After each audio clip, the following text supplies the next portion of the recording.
जय जगन्नाथ फ्रेंड्स देखो आप ओडब्ल्यूएस तरफ गोटे इंपोर्टेंट अपडेट अच्छी देखो डेट मेंशन अच्छी 6/6/2025 तो आज अपडेट अच्छी आपंकर ओडब्ल्यूएस एटीओ जोटा असिस्टेंट ट्रेनिंग ऑफिसर तो तार डॉक्यूमेंट वेरिफिकेशन आपणकर अपडेट आसी जाइए तो डॉक्यूमेंट वेरिफिकेशन एटीओ पिलाମାନଙ୍କର कंडक्ट होगा जाऊँगी 18 जून और 19 जून तो 2 दिन से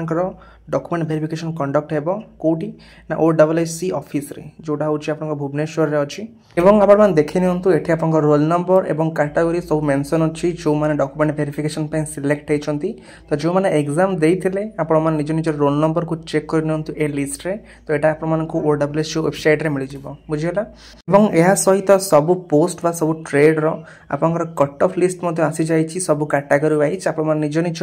ट्रेड रो सब कैटेगरी रे केते कोन कट ऑफ जाईची आपण चेक कर नियंतु ओके फ्रेंड्स यह था OWS ATO exam document verification को नहीं अपडेट तो यही टाइप एग्जाम अपडेट आप चैनल को सब्सक्राइब कर रखु okay friends thank you bye and have a good day and subscribe this channel for further updates.